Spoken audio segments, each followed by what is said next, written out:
उसकी कमर पे खोसा हुआ था, जैसे लोग मोबाइल खोसते हैं ऐसा कुछ खोसा था, उसमें से निकालती जा रही थी, खाती जा रही थी।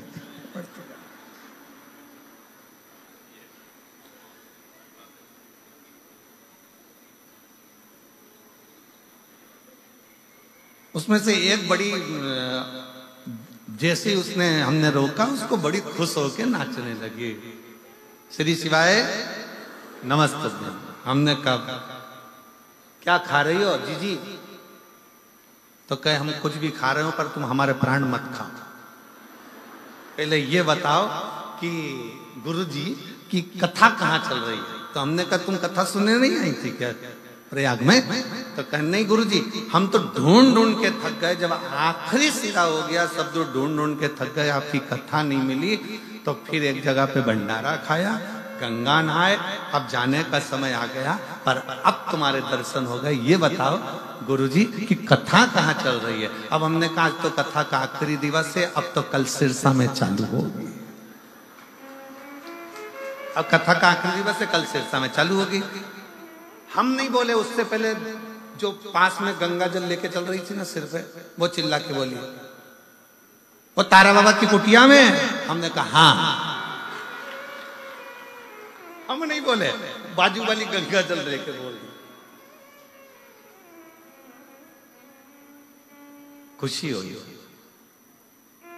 बोलबम का नारा है, बड़ी प्रसन्नता हुई। वो बाजू वाली बोली हमने तारा बाबा की कुटिया में बस इतना बोला, तो हम बोले हाँ हाँ वहीं पर कथा चालू होगी। बस हम भी, वो कौन सा गांव वाला था, गंगापुर वगैरह, यहाँ पास में कोई लगा, राजस्थान का कोई सा गांव लगा हुआ है सिरसा के पास में, गंगानगर के, गंगानगर कितना यहाँ से बाजू में ही है, 150 किलोमीटर। हाँ तो वो कभी भी कूद के आ सकते हैं पक्का। हम गंगानगर के आसपास, बड़ी प्रसन्नता हुई कि कितनी प्रसन्नता लोगों के हृदय में है शिव तक। हम बोले नहीं, परंतु वो खुद बोल दिए कि तारा बाबा की कुटिया एक गुरु का दरवाजा, एक संत का दरवाजा, साधु का दरवाजा, तपस्वी का दरवाजा, पिता का दरवाजा और परमात्मा का दरवाजा एक ऐसा होता है जहां कुछ नहीं भी मिले ना, वहां दिल खोलकर बोल देना चाहिए कि मेरे जीवन का ये दुख है वो कटेगा। पिता के पास दौलत नहीं है, पिता के पास धन नहीं है, पिता के पास वैभव नहीं है, पिता के पास तुम्हारे पास देने के लिए कुछ भी नहीं है।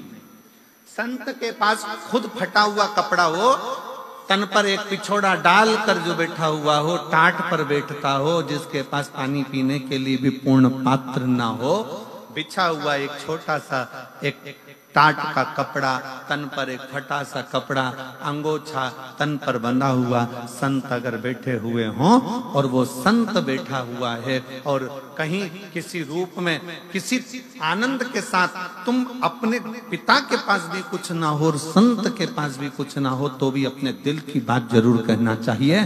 संत परमात्मा पिता कब कृपा की दृष्टि कर देते हैं ये पता नहीं चल पाता, और हमारा कल्याण कर देते पता नहीं चलता। और शंभु शरणे पड़ी मांगू घड़ी रे घड़ी, दुख काटो दया करीन दर्शन। शंभु शरणे पड़ी मांगू घड़ी रे घड़ी, दुख काटो दया करीन दर्शन। पिता से भी कहो, परमात्मा से भी कहो, दोनों से। तेरे मंदिर में आना मेरा काम है और मेरी बिगड़ी बनाना तेरा। अब जाओ कहो।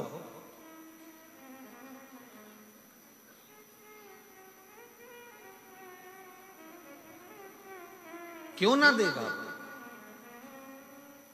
शंकर भगवान कैसे ना दे? केवल एक 33 कोटि देवता में केवल एक देव है, वो है देव अधिदेव महादेव। जिनके पास में असंभव शब्द ही नहीं है।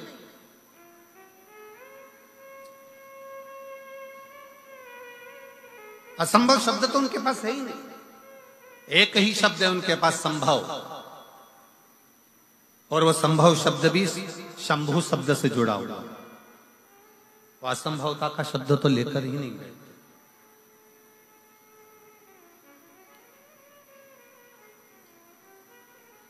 छोटी है माता पार्वती जी, 5 वर्ष की आयु है मां जगतजननी जगदम्बा दुर्गा की। 5 वर्ष की आयु में माता पार्वती जी अपने पिता के साथ में बगीचे में भ्रमण कर रही थी।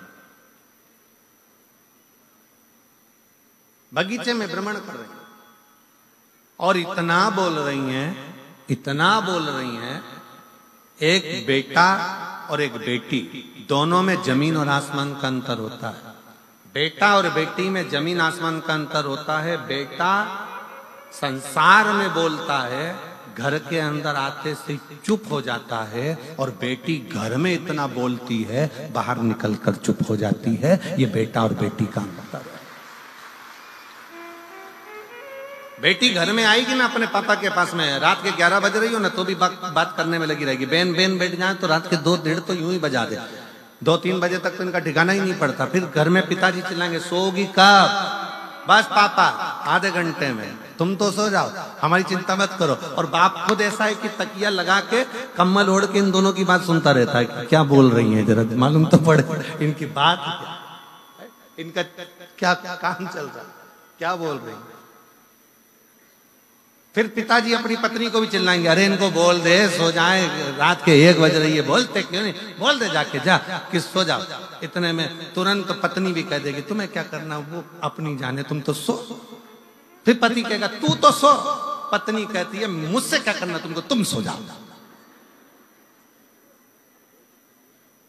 अब बेचारी मोड़ी आई है, छोरी आई है, बेटी आई है, अगर मैं उनके साथ में नहीं बोलूं तो फिर कौन बोलेगा, मैं नहीं सो रही, अभी तुम सो जाओ। अब इसको भी नींद नहीं आ रही, क्योंकि इसका दिल जो बेटी आई है ना उसमें लगा हुआ है कि दोनों बात क्या, दोनों बेटी। एक बेटी का चरित्र, एक बेटी और बेटे में जमीन आसमान का अंतर होता है। बेटा बाहर बोलेगा पर घर में आकर चुप हो जाएगा, एकदम मौन, बोलेगा ही नहीं। बहनें जान कर बोलती है, भैया कुछ तो बोल, अरे जरा सा तो बोल। भैया बेचारा मुस्कुरा के इधर उधर उधर घूम फिरा बाहर और बोलेगा। पर बेटियों की आदत रहती है, वो अपने घर में बोलती बहुत है, अपने पिता से, अपने बाबुल से, अपनी माता से, अपनी बहनों से बोलती।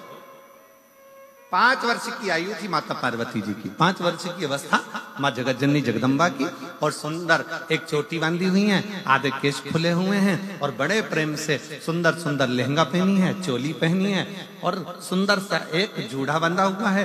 बड़ी सुंदर सा फूलों की मालाएं गले में धारण करी है माता पार्वती।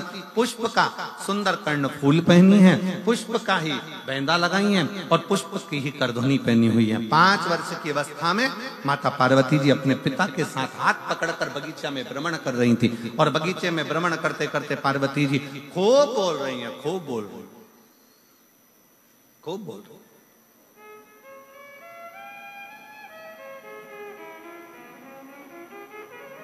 और माता पार्वती जी जब बगीचे में भ्रमण करती बोली, खूब आनंद के साथ जब बोलती रही, खूब बोली, तब माता पार्वती जी 2 प्रश्न कर दिए अपने पिता से। पिताजी,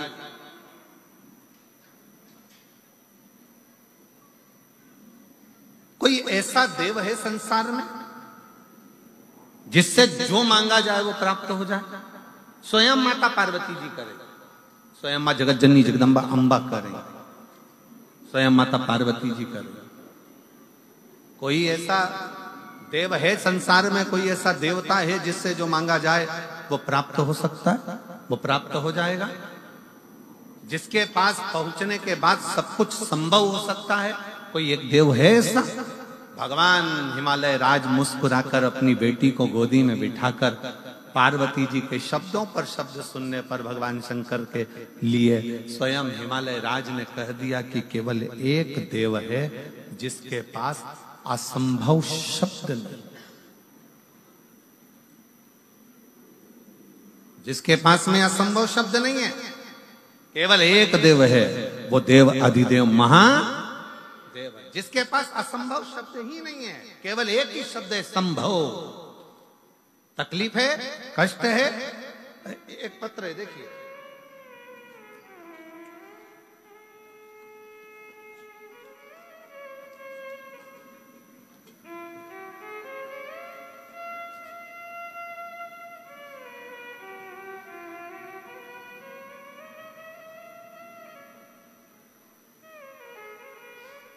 मेरा नाम प्रवीण कुमार है, मैं गांव कालू आना,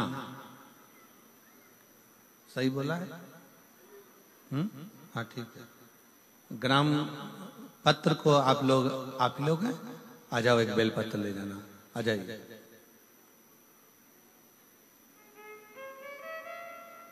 इनके निकलने का रास्ता तो बना हुआ है ना सबके? मेरा नाम, पत्र को आप लोग एलईडी पर पढ़ सकते हैं। मेरा नाम प्रवीण कुमार है, आस्था पर दिख रहा है पत्र है? मेरा नाम प्रवीण कुमार है, मैं गांव कालूआना, जिला सिरसा का निवासी हूं। गुरुजी, मेरा सिलेक्शन टीजीटी इंग्लिश के पद पर साल 2019 में हुआ था, परंतु मेरा ज्वाइनिंग लेटर नहीं दिया गया। 19 में हमने बहुत प्रयास करा पर ज्वाइनिंग लेटर नहीं दिया। 20 में प्रयास करा, नहीं दिया। हमने 2021 में आपकी पहली कथा सुनना टीवी पर चालू करी और कथा को श्रवण किया। गुरुदेव, तब हमने 21 से कथा सुनकर भगवान पर भरोसा करना और शंकर भगवान के प्रति हमारा प्रेम जागृत हुआ। शिव के मंदिर में जाकर एक लोटा जल चढ़ाना, एक बेलपत्री समर्पित करना और बाबा से विनय करना। गुरुदेव, मैं बाबा को धन्यवाद देता हूं, ऐसा समय निकलता गया फिर भी हमारा ज्वाइनिंग लेटर 2021-22 का प्राप्त नहीं हुआ। तब बाबा जी की कथा तारा बाबा कुटिया का एक आनंद रहा, कथा को श्रवण किया। यही स्थान पर बैठकर बाबा से विनय करी और ना जाने इस शिव महापुराण में और तारा बाबा की कुटिया में क्या है गुरुदेव, कि बाबा की कृपा से मेरा ज्वाइनिंग हो गया। मैं बाबा को यहाँ प्रणाम करने के लिए। शिव तत्व किसको कहते हैं? एक पत्र और है, बड़ा सुंदर है, देखिए।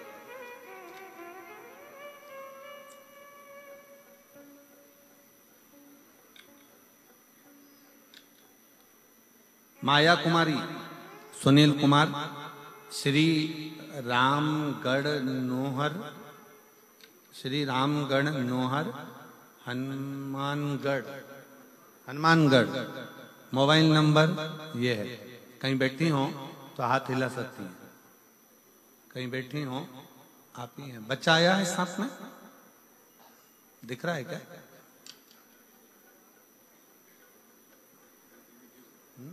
आया है, ले आइए, आ जाओ, ले आओ। गुरुजी, शादी के 5 साल तक तो हमने इंतजार करा बच्चे के लिए, औलाद का सुख होगा, पर संतान प्राप्ति नहीं हुई। ऐसे 10 साल निकल गए और शादी को 10 साल होने पर भी मुझे संतान का सुख प्राप्त नहीं हुआ। मैंने हनुमानगढ़, जयपुर, सिरसा में 8 साल तक दवाई ली, फिर भी मुझे संतान का सुख नहीं मिला। मुझे मेरी माँ ने बताया कि तुम शिवालय जाकर जल चढ़ाना प्रारंभ करो। फिर मैंने पशुपतिनाथ का व्रत करना प्रारंभ किया और मैंने, पिताजी ने सीहोर जाकर रुद्राक्ष लाकर दिया, मैंने रुद्राक्ष का जल पीना प्रारंभ किया। मैंने पहला पशुपति व्रत किया और मेरा बाबा की कृपा से ऐसी कृपा हुई भोलेनाथ जी की कि मेरा गर्भ एक ही बार पशुपति व्रत करने पर ठहर गया। मैं बाबा को प्रणाम करती हूँ और बाबा की कृपा से सफेद आंकड़े की जड़कर पशुपति व्रत से आज बाबा की कृपा से मुझे 10 साल के बाद पुत्र रत्न की प्राप्ति हुई है। मैं बाबा को यहाँ प्रणाम करने के लिए तारा बाबा की कुटिया में आई। इसी को शिव भक्ति कहते हैं।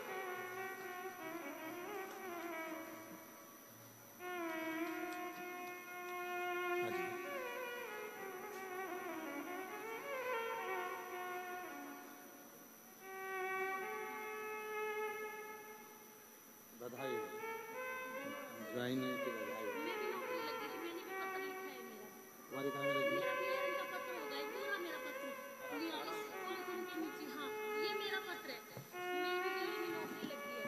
इतना बड़ा है।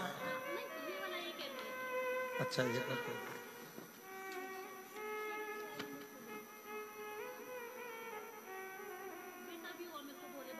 मेरा नाम ज्योति प्रवीण शर्मा, आप ही हो? कालवाना, जिला सिरसा। उन्होंने कहा है कि इनकी तो नौकरी लगी, पर बाबा ने, तुम्हारी नौकरी कहाँ में लग गई? मेरी नौकरी दिल्ली में, दिव्यांग टीचर हूं मैं। आपकी नौकरी भी शिक्षिका के पद पर लग गई है और बाबा की कृपा से एक बेटा भी हो गया है। बधाई बहुत बहुत, एक बार जोरदार।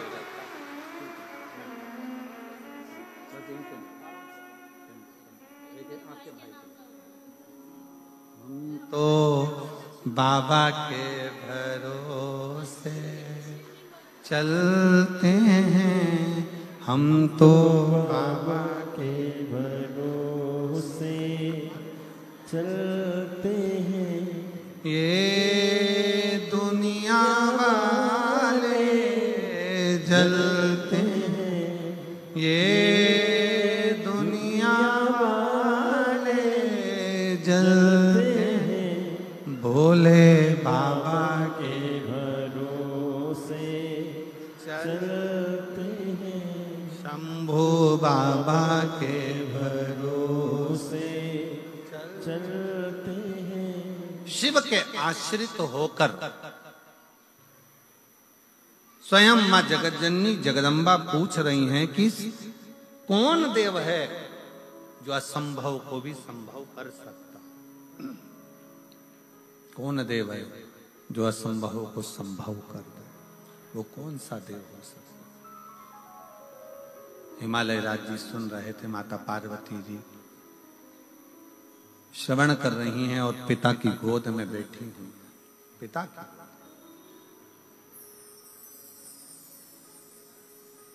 और तभी भगवान हिमालय राज ने अपनी बेटी पार्वती जी से कह दिया, केवल 33 कोटि देवता में केवल एक देव है जो असंभव को भी संभव कर सकता है, वो देव अधिदेव महादेव।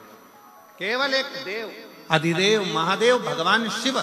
जब हम एक लोटा जल चढ़ाने के लिए शंकर के मंदिर में प्रतिदिन जाते हैं, जब हम एक लोटा जल समर्पित करने के लिए शिवालय में शंकर भगवान के नजदीक में पहुंचते हैं, जब हम एक लोटा जल लेकर शंकर के करीब में जाते हैं, तो ये मानकर चलना कि कहीं ना कहीं भगवान शंकर की करुणा ऐसी होती है कि हमारे कार्य अपने आप सफलता की ओर बढ़ते चले जाते। शिव तत्व की प्राप्ति। पर शिव महापुराण में